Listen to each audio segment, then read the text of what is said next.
Whoa, we got some crazy news today, so let's talk about it. The news is about new tournament formats for Keyforge. The announcement came from Ghost Galaxy, and let's get right into it. So actually, I'm going to show you first if you go to keyforging.com, click on the Are You Competitive article, you'll see this. This is a new creature. I don't think we know what this is yet. That's kind of fun. Two key announcements. I'm only going to talk about one of them in depth in this video. The first announcement is that Ghost Galaxy has shared some new tournament formats that they envision for competitive Keyforge tournaments. And they're going to be testing them and getting feedback. So nothing's set in stone. Chill out. But these are pretty crazy ideas. They're exciting, good or bad. That's what we're going to dig into. The other bit of news that maybe I'll talk about in a different video, or you can just read up on it on your own, is the Keyforge Celebration event in Roseville, Minnesota from November 11th through 13th this year. That's very soon. That's coming up. I am going to try to make it there, and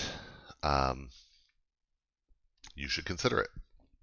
And they're going to use that to test a bunch of these new formats. So yeah, you can get more info on that. But let's talk about the formats. So this is the page that dives into them. And there are actually only three.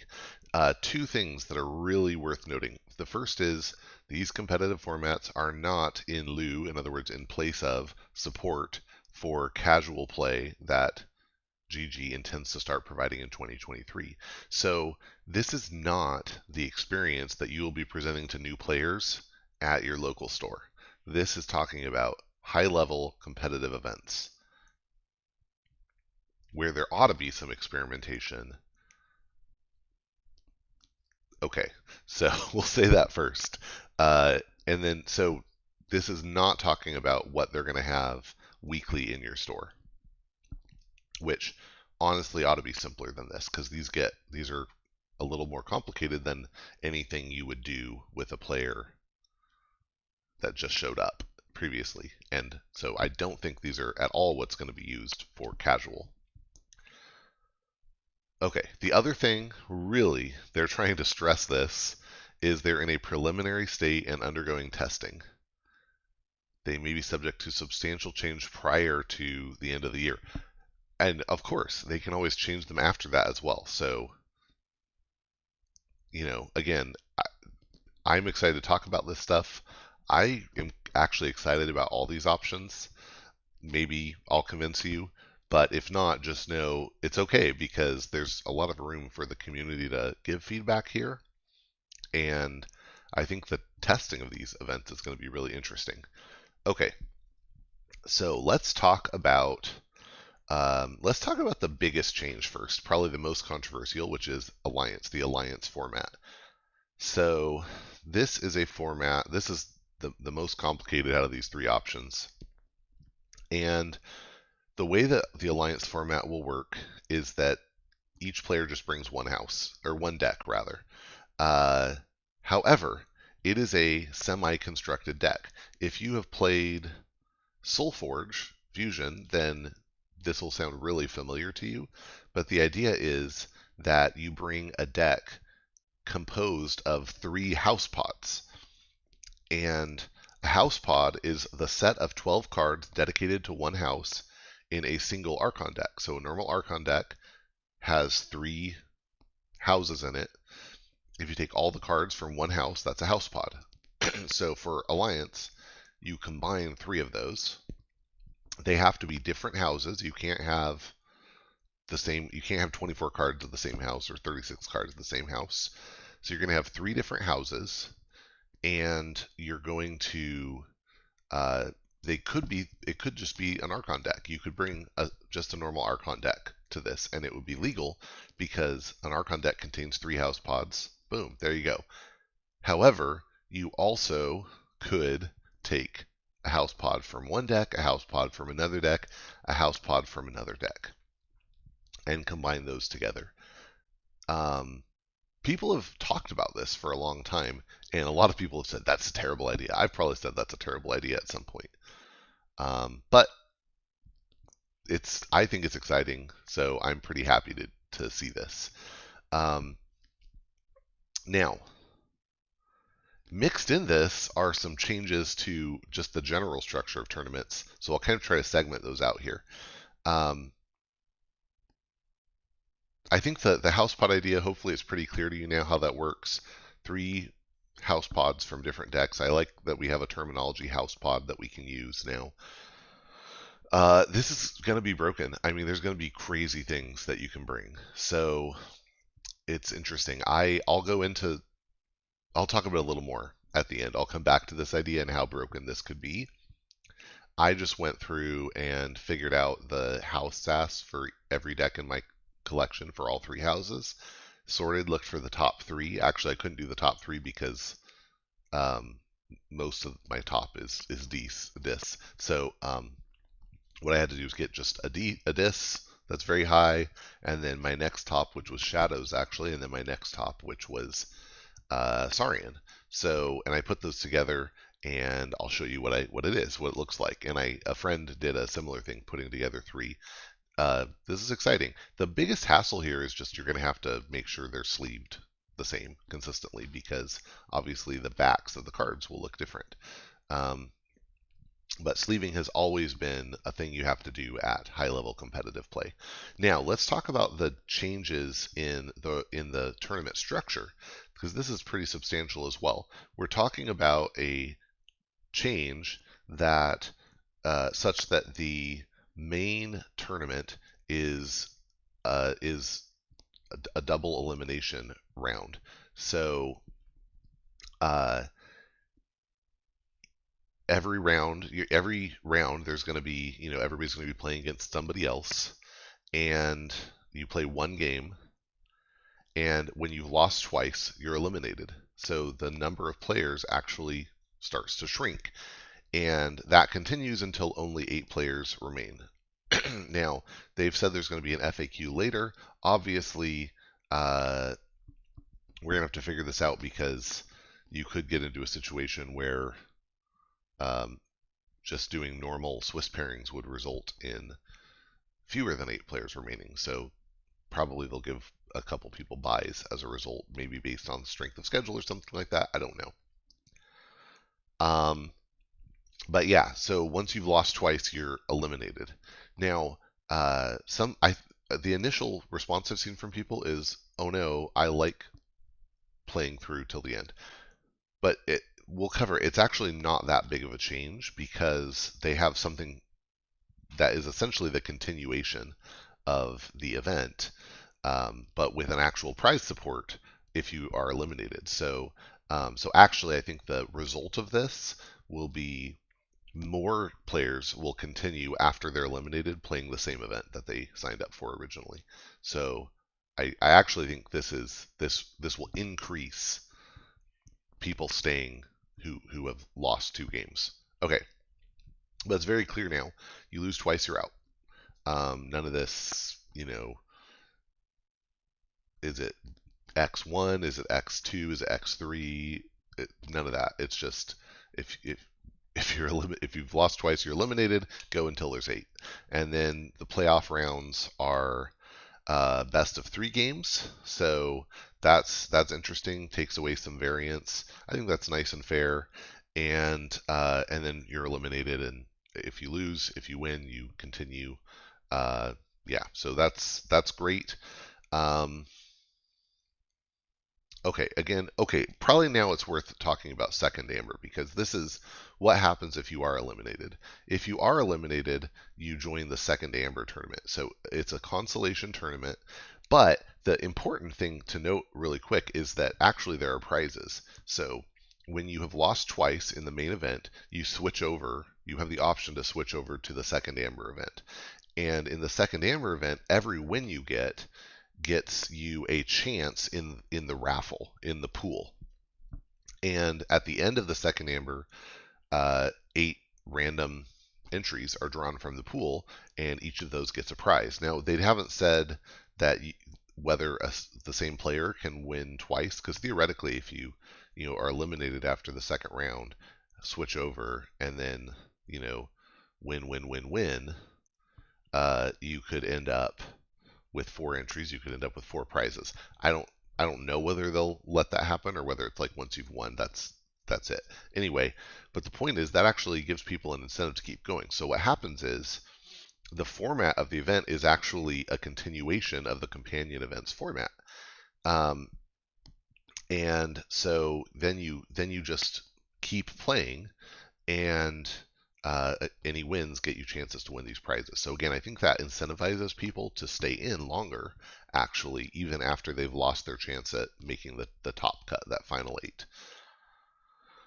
Okay, so yeah, I think that's pretty great. And if you actually think about the way that Swiss works, there's no reason they can't have this whole thing organized as Swiss, but with basically a cut that's saying, okay, everything on this side of the line where people have lost twice is part of the wins count for this, and they have no chance at getting that top 8, whereas everything on this side of the line, they're still in contention for the top 8, and their wins don't count for this.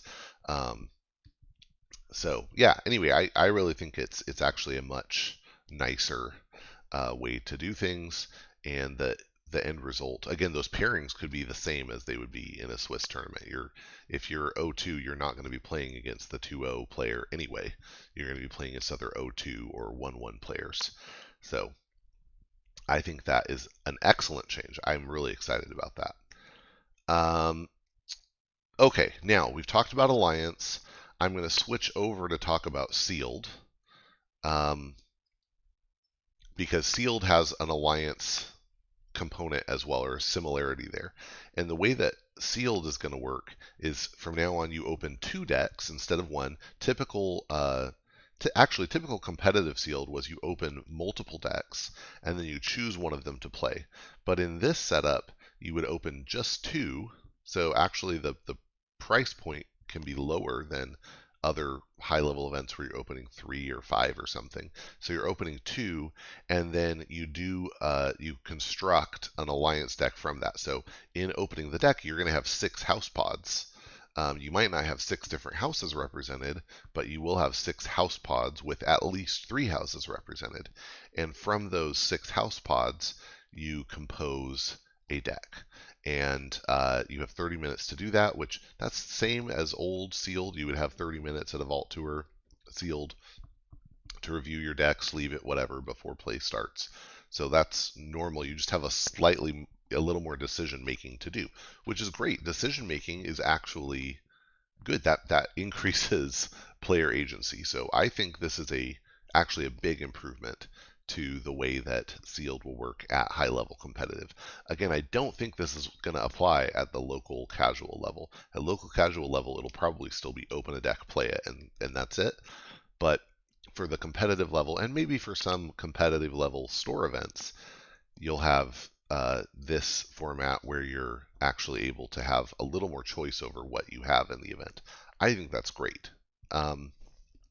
Now, one interesting thing about this is that between rounds, you're allowed to calibrate, which means you could decide to swap out pods and reconstitute your deck. You still have only those 6 pods to choose from, but you could do something different. You might think, oh, well, actually the Brobnar wasn't working in this, so I'll swap it out for this other Brobnar pod or for this other house.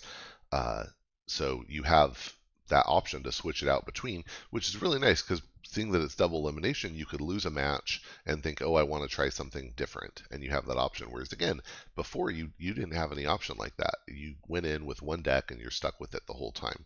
So I think that's actually very nice. And if you do get knocked out and go to the second Amber event, you can calibrate there as well. Again, in the playoff, it's going to be best of 3. So the tournament structure is the same. It's double elimination. Once you're eliminated, you can go to the second Amber event, and when it's down to 8 players, they go into 4 elimination brackets, and those are best of 3, and you continue until one player has won 2 games in the match, and then you advance or are knocked out. One thing, and this applies to Alliance as well. Actually, this applies more to Alliance. For Alliance, the thing that is not addressed here is how you present a list to the other player. That is not shown here, and that'll be an interesting question. Okay.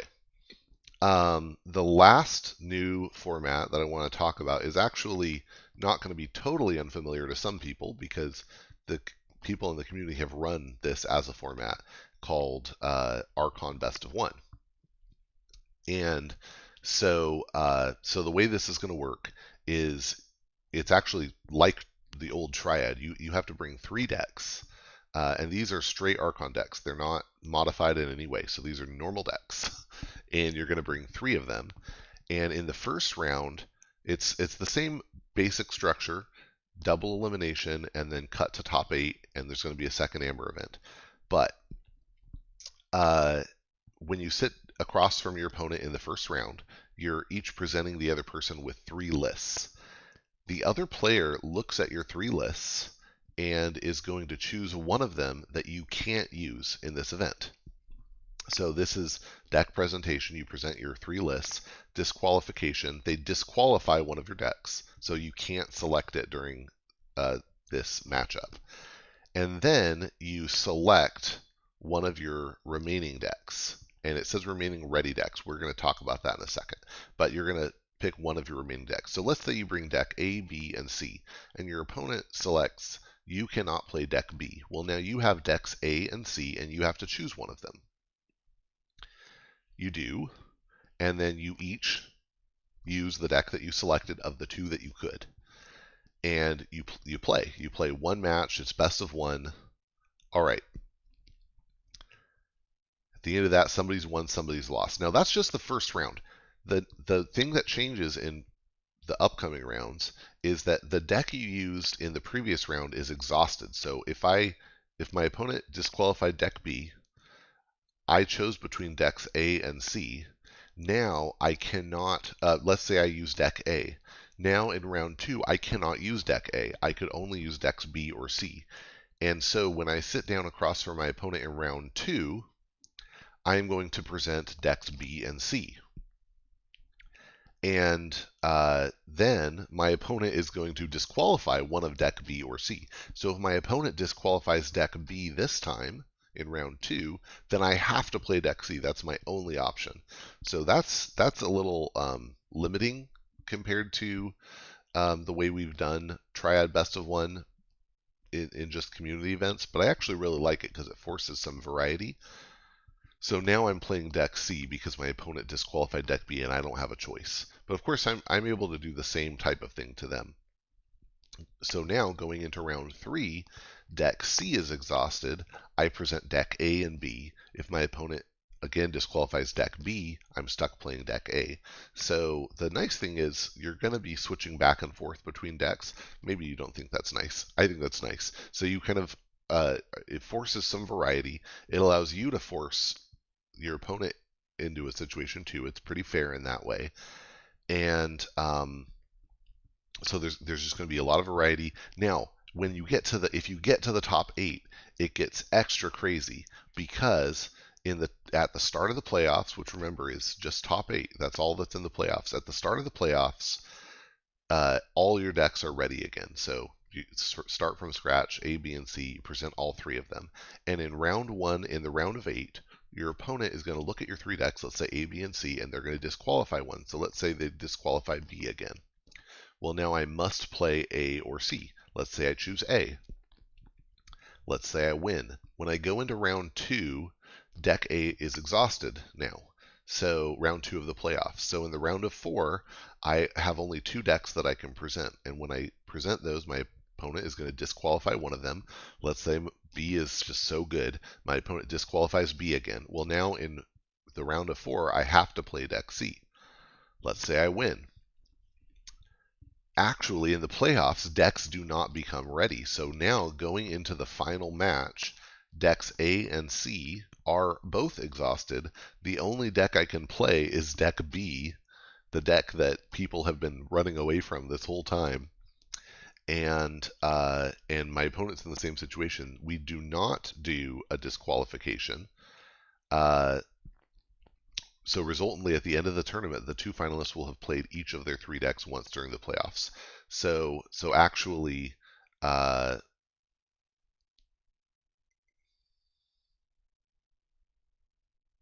oh, you know what? I'm sorry. In the playoffs, there's no disqualification. Okay, so actually, in the round of four, in the round of three, I get to see all three of my opponents, and then I choose one of my three.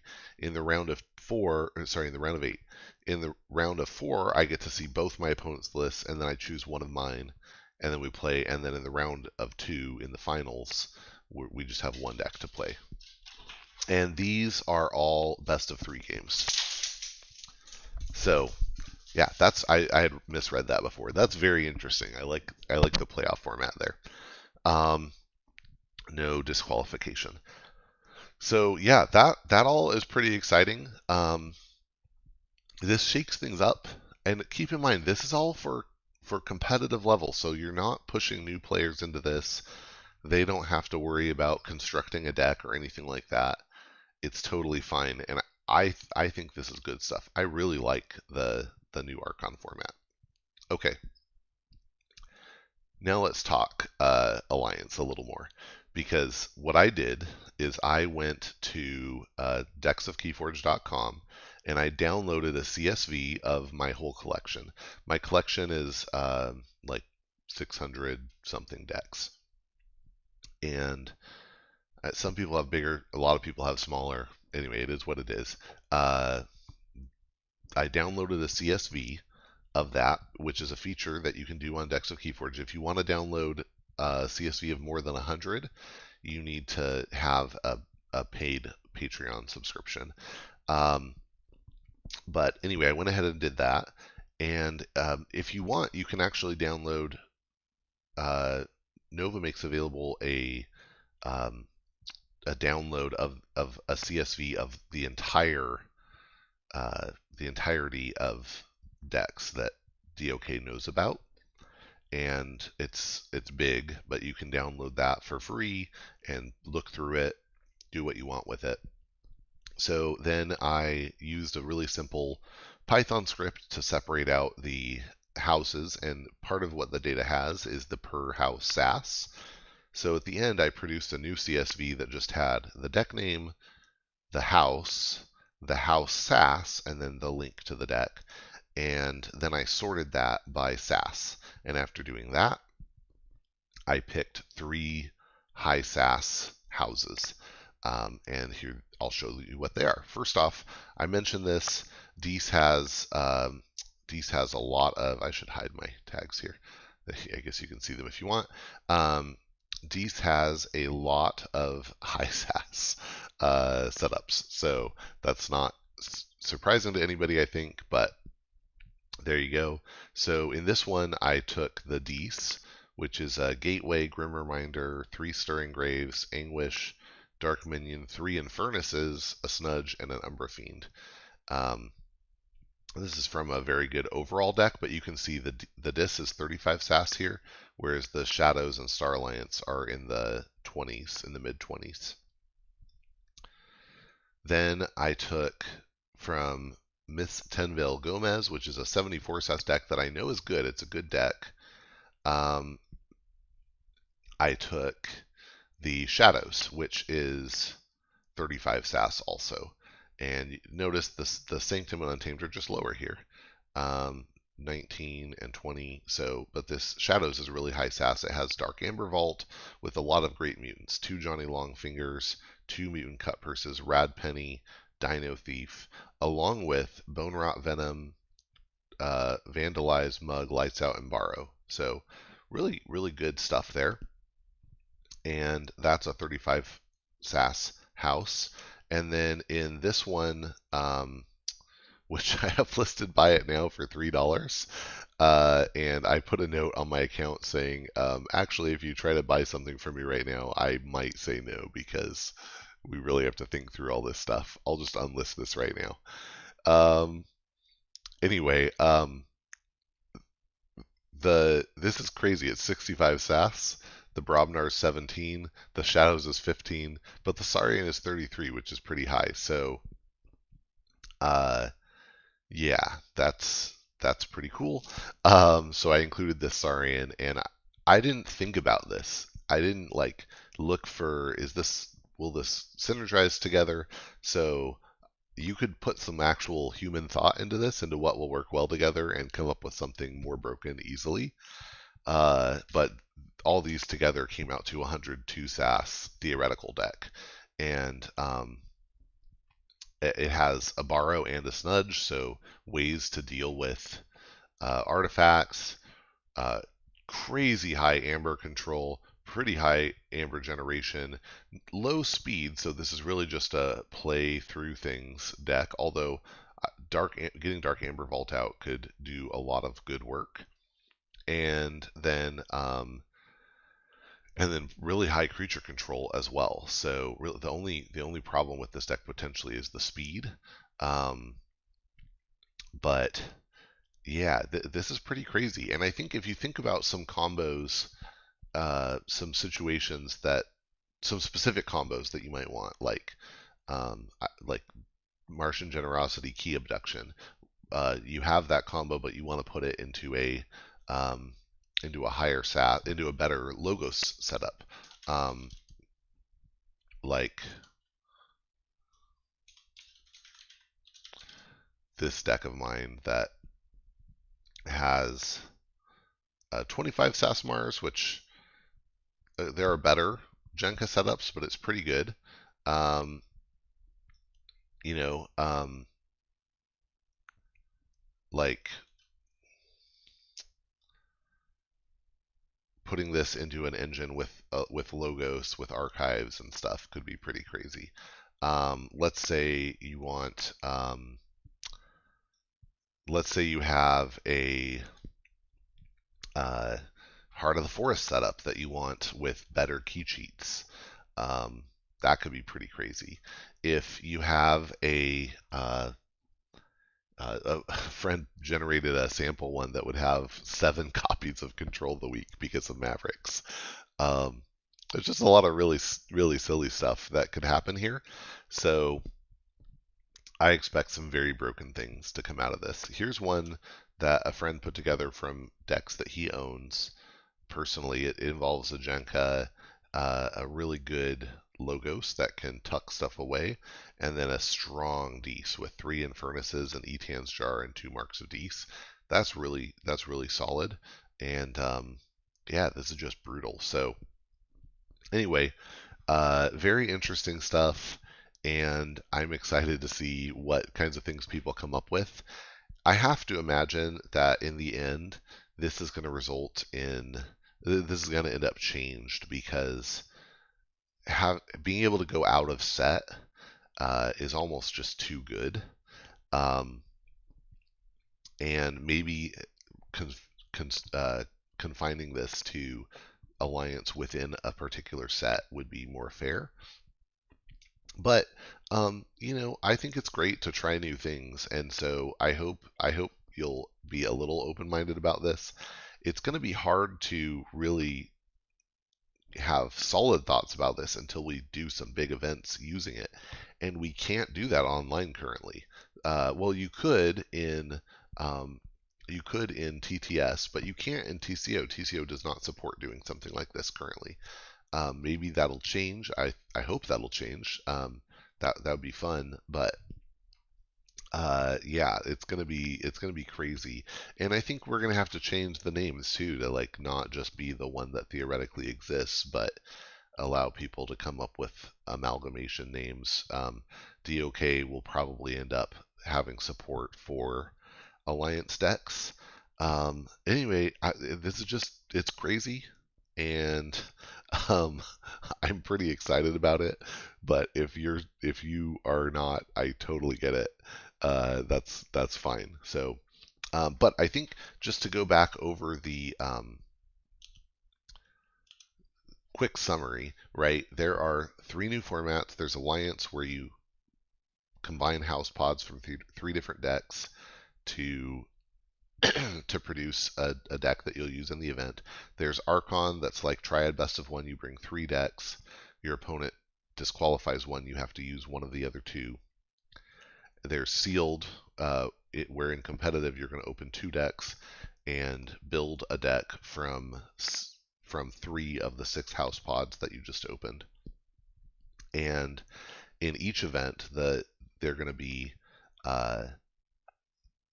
be double elimination brackets that will continue until you're down to 8 players, at which point it'll go to an 8-player playoffs where the games become best of 3.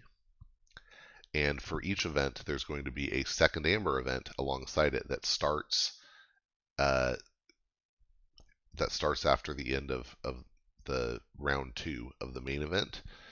And in the second Amber event, you'll be able to continue playing just like you were in the main event, and each win that you get will put your name in a bucket to potentially win a prize. So I think it'll actually give people more incentive to keep playing. So that's that. If you have any questions, I think you probably want to just reach out to Ghost Galaxy, not to me, but I'd love to hear what your thoughts are, read what your thoughts are, and I hope that I'll get to see you at the Keyforge celebration. Thanks.